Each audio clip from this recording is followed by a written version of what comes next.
Hi, I'm Adam, This is Kevin. and we are Tech Guys Who Invest.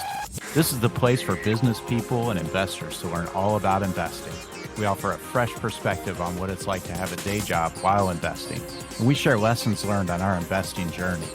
Our vision is to educate and entertain you while adding tons of value to your daily commute. Welcome to our show. What's going on, everybody? Welcome to another episode of the Tech Guys Who Invest podcast, where we teach you how to invest wisely and safely. Now, we started this podcast because we love educating others on how to invest, mostly because we don't believe that saving is a means of financial security. Additionally, we wanted to share our experiences because as we're taking action, we hope to not only inspire you, but hopefully teach you ways to avoid mistakes that we have made in the past or that we are avoiding because we're leveraging our mentors and we're learning from the right people. So that being said, this episode is dedicated to some updates in 2020, maybe some deals that we've either closed on or didn't close on and our reasoning behind them. Thanks, Kevin. Can't wait to kind of give a little bit of an update and hopefully inspire some of the people who are listening and still wondering if, hey, is this something I can do? Yeah, absolutely. And our last episode we were talking about age. Is it too late to start investing? The answer, of course, is always going to be no. If you want to hear that episode and kind of dive into our thoughts as to why we feel that way, go to tgwipodcast.com/age. So Adam, what do you got going on in your world in the multifamily space? Well, Kevin, we recently closed a 90 unit in Tampa. Wow. So pretty excited about that. So Dreamstone closed a 90 unit in Tampa. It's near the University of South Florida, or as locals call it, USF, in that area. It's pretty cool because, I'll talk about a few different reasons why it's cool, why we really like the deal. A couple of things that I'll note around the type of deal it was. It was 90 units over a few different properties. So they're all commercial, meaning greater than 5 units. And there was a 22 and then a 68. And we put those together to make it 90. And we purchased it for just under 6.3 million. So, Wow, that's a nice chunk of change there. yeah, So nice size deal. let me get this straight. There are two separate building complexes Right. that you're combining into one. Exactly. And we kind of do that because it allows us to make the deal more profitable, because what we can do is combine them, make it a bigger deal, leverage our economies of scale, leverage our systems and our processes and our team to make the bigger, more profitable deal attractive to our investors. And then furthermore, our strategy involves multiple exit strategies and being able to look at multiple different creative ways to exit out of the deals, 5-7 years down the road. We have other properties in that area. So one thing we could consider doing is kind of grouping them all together and make an even bigger portfolio and attract bigger investors, maybe even institutional money if we have enough units. So, Okay. That could be an option. And those are the kinds of things we're always thinking about when we're trying to put these deals together and figure out good ones to go after. So why this area? Why near USF? What's the attractor there? And what were the markers that said, yep, we need to do this deal? Yeah, so that's one of the things I was talking about earlier when I said it's super cool and we're really excited about it. The area has been really improving. And I don't know that gentrification is too strong of a word. It's actually been turning around quite significantly over the last few years. I'd say over 5 years ago, before I even lived in Tampa, it was a bad area, really a bad area. It had a reputation for that. And now there are still some pockets where it's not great, but it's certainly nowhere close to what it used to be. And there are other pockets like the properties that we have already bought and the ones that we continue to buy and update, that are starting to get pretty nice. And not far from there, there's tons of economic expansion going on. So there was an old mall there that was kind of run down, and uh, that started to get refurbished. Uh, I don't know, a decade ago. My timing may be off a little bit there, but roughly. And they kind of started to rebrand it, and they made it a lot nicer. Well, really recently, very recently, even, a big company out of New York bought that, and they're redeveloping it and even taking it to the next level and really making it one of those very modern urban mixed use areas where you see like some really nice, more modern lofts above retail space. And they kind of make it feel a little bit like a city environment, even though it's not in a downtown. And then they attract like really good retailers to come in, like, nice restaurants and little, shops and things like that, that just make it a super cool area. And that attracts um, young, hip spenders that brings money into the local area, right? Right. And then what that does is it makes people kind of want to live in that area. And then they branch out into the surrounding areas. And then the nicer places attract those type of people. And that stuff just sort of keeps the cycle of improvement going. In addition to that, there are several major hospitals in the area that are going through massive expansions right now, multi-million dollar, multi-year expansions. A couple of them are set to finish in the next year to 2 years, others the year or two after that. So you've got like these staggered giant expansions happening, and some other areas moving into the area. Amazon is now building a giant warehouse facility that's only 5 miles from there. So just all kinds of things are happening where you used to have like pawn shops and things like that, like kind of like crummy little convenience stores with bars on the windows. Now you see Starbucks and Wawa and Chick-fil-A. So that's the reason why we're excited, because we're just on the fringe of that. So where we are buying, it's not yet completely improved, but then when we improve it, it blends more in with the area that is, and it keeps the progress coming that way. So with all that progress that you see, is that something that you would only be able to visually recognize, or are there data points that you can look at from an outsider perspective? What I mean by this, let's say I'm an out-of-state investor that's like, oh, wow, I could invest in this deal. How would they go about understanding, oh, this could be a good market? What do you guys typically look for? Well, that's a good question. I mean, we put that information in our offering memorandum or the marketing package that we provide to potential investors to kind of centralize it for them. Makes it easy for them to kind of look at some of that stuff and see what's going on in the area. If someone liked doing their own type of research and wanted to do that, they could do that just using some industry standard data sources. You could use things like Yardi Matrix or city data, things like that, to see that those types of things. And just reading the news. I mean, anyone who subscribes to Tampa Bay Business Journal will see all of those news articles about the expansions in the area that I mentioned. So you can just see it right there in the business news as well. Okay, so the clues are in the news, as they say. Clues are in the news. So that's going on. I mean, we're really excited about that. We have an opportunity to, as I said, improve the properties, add value. And then, of course, we bring our management to the property, which really, really kicks up the property management a few notches and makes the people who live there feel like valued residents. The mom and pops that we buy these things from are typically the type of owners who do not provide that kind of, if you live there, it's because it's cheap, and there are reasons why people live in those types of places. Well, when we come in, we don't want that type of quality resident. We want people who want a very nice, safe, secure home to live in. And that's what we provide. So it really changes it and makes it more of a home and a community. So we're super excited about making that happen right there.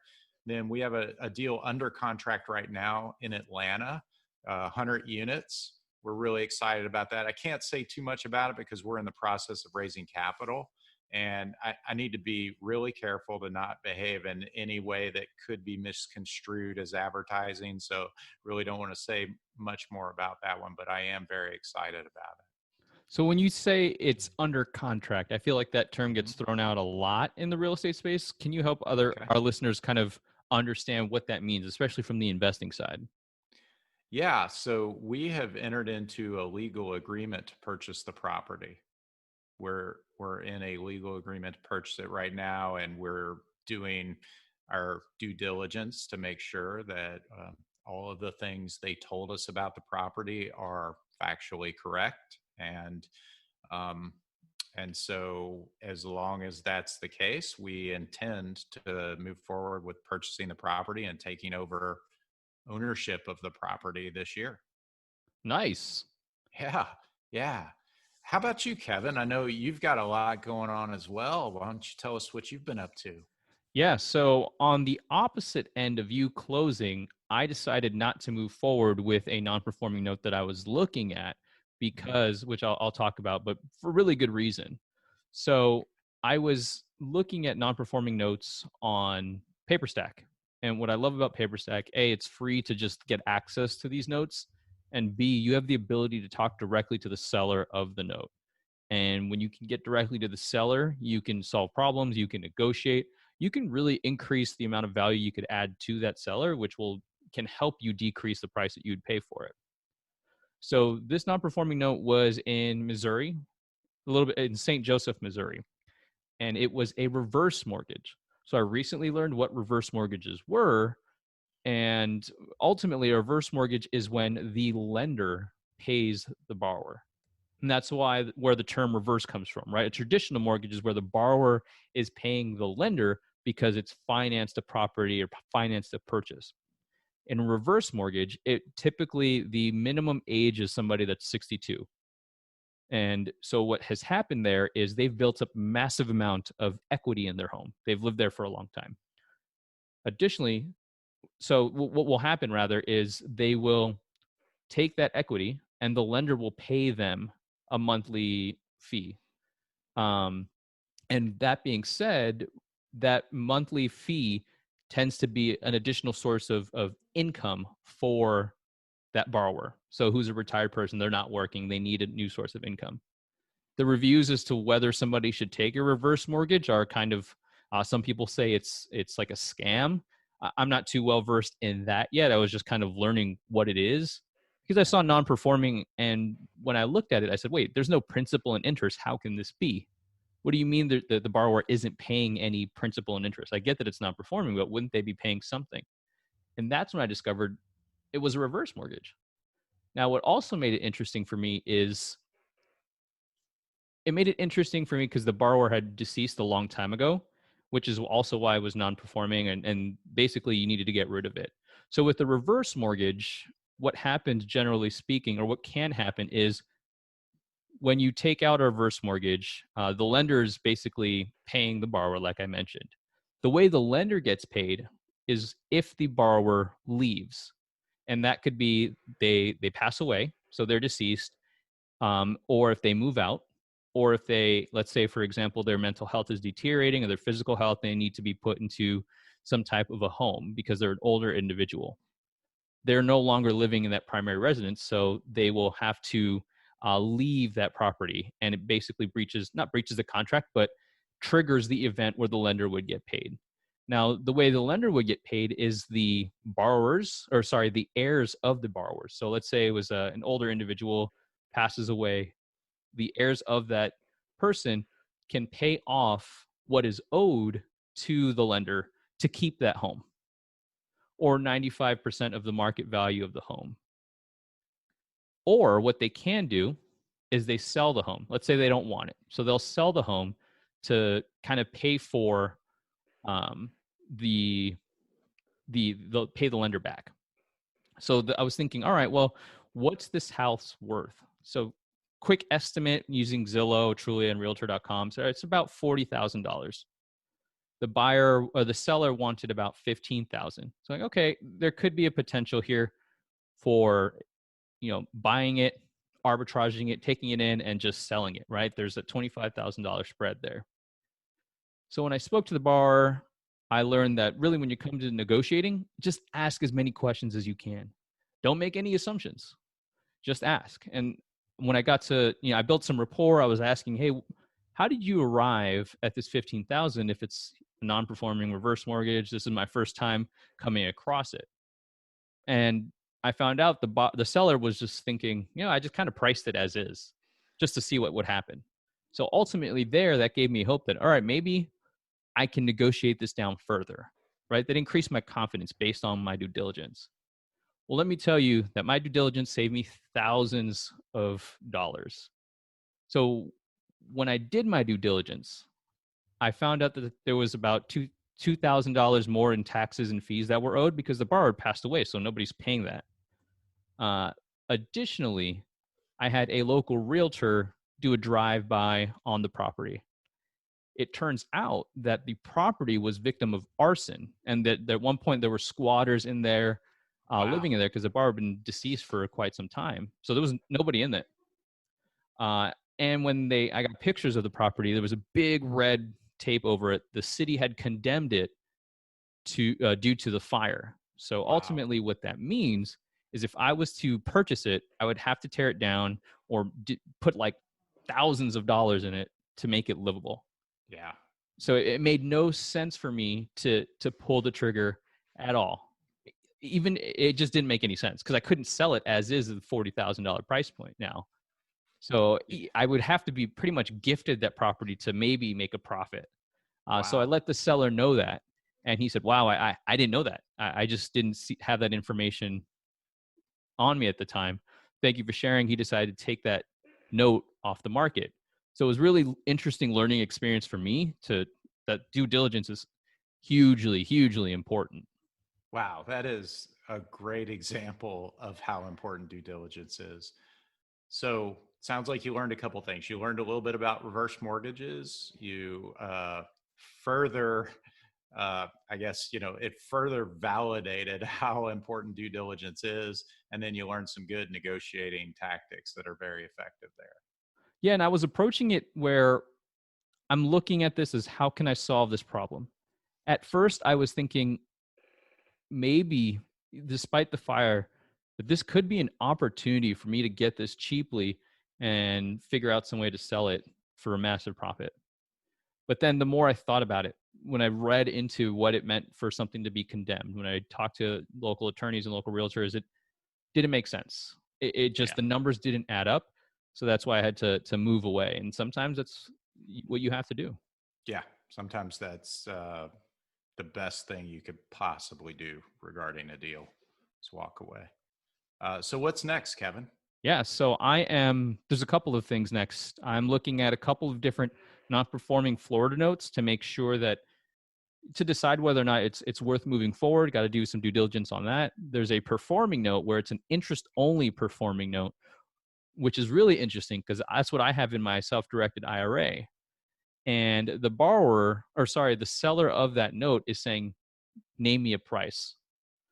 It's not even listed. He wants to basically it's an open invitation to negotiate. So that's what I'm trying to do. Figure out, okay, what price point would this make sense, and figure that it's to be a fun exercise in negotiating. But at that same time, I need to assess whether or not the borrower of that note will be able to pay that massive balloon payment at the end. Because otherwise, I end up with the property, right? Yeah. I don't want to be a landlord. I want to be the owner of the paper. Yeah, well, there you go. But you could always sell that property to somebody like me or one of our listeners who likes single family rentals and make yourself even more money there, right? Exactly. Yeah, you really Yes. have to think about your exits and have multiple line up. And to me, that's the true power of note investing. Is there's so many exits, so many things that you can um, make money off of, make a problem into a profit. Yeah, it's great. And right now, with the government printing money at an unprecedented pace, with the potential of a recession looming, with the the COVID-19 economic impacts we're facing, it's so important to be looking at other ways to generate passive income, like note investing or multifamily real estate investing. So we hope you guys have really learned a few things out of this episode. And if you have any questions for us, we'd love it if you reached out to us. techguyswhoinvest@gmail.com. You can also go to our website, tgwipodcast.com. Thanks, everybody. That's it for this episode of Tech Guys Who Invest. This is Adam. This is Kevin. Thank you so much for listening to this week's episode. Be sure to subscribe to the podcast for the latest episode updates and to receive additional investor insights to help you invest wisely and safely. You can join the TGWI Insiders community at tgwipodcast.com/subscribe. Lastly, we would love to connect with you. The best way to reach us is by sending us an email at techguyswhoinvest@gmail.com. Thanks, everybody.